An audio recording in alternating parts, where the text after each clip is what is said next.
Como yo siempre les digo, el internista llega hasta donde su conocimiento se lo permita. Entonces también tiene que ser muy congruente y muy sensato el internista, decir, hasta aquí Sí. ya mejor lo derivo. Pero en general el internista debe ser quien lleva la batuta del paciente.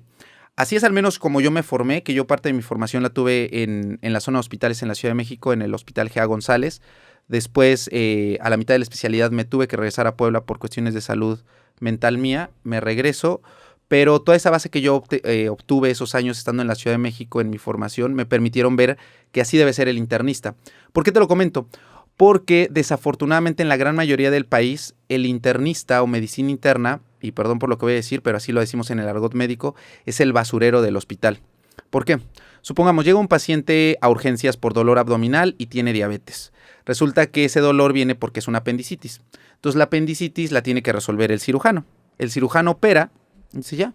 Pero durante ese trayecto que estuvo hospitalizado, la glucosa se le descontroló y también la presión arterial se descontroló y ese proceso infeccioso de la apendicitis se hizo de manera generalizada, o sea, ya empezó a atacar a todos sus signos vitales. El cirujano ya operó. Entonces dice, ¿y ahora qué hago?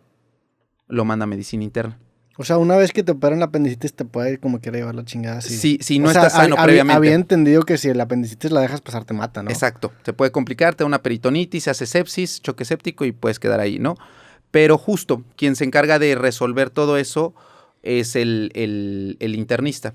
Entonces muchas veces pasa eso. O por ejemplo también un paciente se fracturó. Una señora de 90 años se cae, tiene fractura de cadera. El ortopedista opera y dice, pues ya.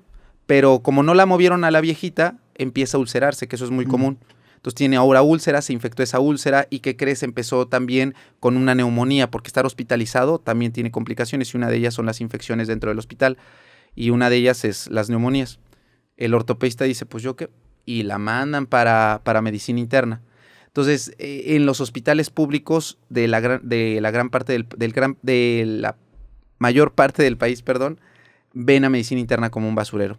Que a ti te tocó la experiencia, trabajaste en el IMSS, ¿no? Sí, así es. Estuve en el IMSS del 2018, que acabé la especialidad, hasta el 2021. Okay. Hasta hace un año estuve en el IMSS y nunca había trabajado en el IMSS. Yo toda mi formación como médico lo hice en hospitales generales, en Secretaría de Salud, que es la otra parte de Salud de México. Nunca había trabajado en el IMSS. Yo, a diferencia de lo que todo el mundo dice, yo la verdad es que el IMSS lo veo como una muy buena institución. A mí me trataron bastante bien. Platícame, digo, otra vez, soy muy ignorante en el tema. La diferencia entre hospitales generales, el IMSS, o sea... Todo esto. Ok. Fíjate que el sistema de salud en México a grandes rasgos se divide en dos partes. Los que tienen seguridad social, que están afiliados, que pagan impuestos, que pertenecen a una empresa. No sé, ¿qué te gusta? Una señora que trabaja en alguna sopetería, la empresa la afilia y ya tiene IMSS, tiene su seguro. Pero supongamos el señor que vende carnitas, que no tiene un trabajo formal, que a lo mejor no paga impuestos propiamente, no tiene a dónde acercarse, se va a un hospital de Secretaría de Salud. Okay. Por ponerte un ejemplo, aquí debe estar el Hospital General del IMSS, pero también debe estar el Hospital General de Secretaría de Salud. Sí. Entonces, Secretaría de Salud es para quien no tiene ningún tipo de seguro o IMSS, y ya dentro de IMSS está algo parecido que es el ISSSTE, para los trabajadores como maestros o como doctores, para eso es el ISSSTE. Y ya, esos son como los tres sistemas de salud a grandes rasgos en el país. O sea, diríamos que los que están en trabajos formales tienen derecho a IMSS porque te exige la ley como patrón otorgar ese seguro, y los que están en empleos informales o no cumplen con las prestaciones van a los hospitales generales. Exacto. Y luego están los hospitales privados que pues eso ya cada quien de su bolsa de... Lo deja salir. Y de hecho en los hospitales privados también se puede hacer la especialidad. Ejemplos de ello está algunos hospitales del Grupo Ángeles, Médica Sur, ahí en la Ciudad de México, el Hospital ABC, Christus Muguerza acá en Monterrey también tiene la oportunidad de hacer especialidades, incluso subespecialidades. Si mal no me equivoco, acá en Monterrey, Christus Muguerza tiene la subespecialidad en cirugía plástica. Sí. Entonces... es aquí en Monterrey, sí, sí. Entonces, es una gran oportunidad.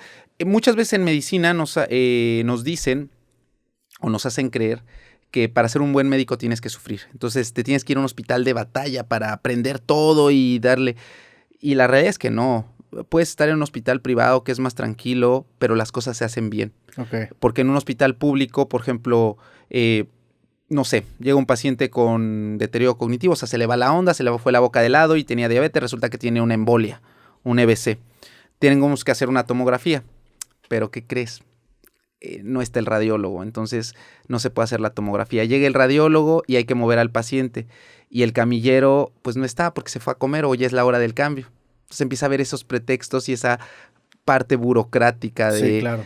Y en un hospital privado no. ¿Y qué le falta? ¿Una rigidez? ¿Alguien que realmente tome el toro por los cuernos y diga, así a esta hora tenemos que estar todos? ¿O En teoría debe de ser eso, y eso lo hace un directivo del hospital o el jefe de servicio, el jefe de urgencias, pero aquí es donde entra la parte de los sindicatos. Sí. No, Plaza, pero es una persona que ni siquiera está capacitada. No, o tan solo... No. O sea, por ejemplo, el ejemplo que te decía, hay que mover al paciente a la tomografía. No, pero ya es mi hora de comer. Oye, pero está el paciente grave. Pero no he comido. Entonces ya es una cuestión más personal y de mentalidad de la persona. Es decir, que yo estoy ya viendo mal al paciente, pues sí tengo hambre, pero voy a trabajar. Sí. Entonces, muchas veces los médicos no pasa eso. La gran mayoría de médicos sí es como, puedo pasarme 12 horas sin comer, pero yo sé que si tengo que acabar mi chamba, pues la voy a hacer, ni modo que deje al paciente ahí.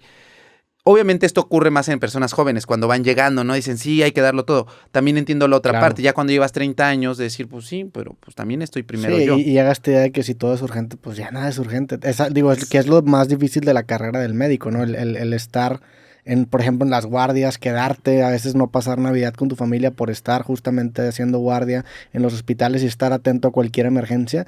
Es un estilo de vida muy, muy fuerte.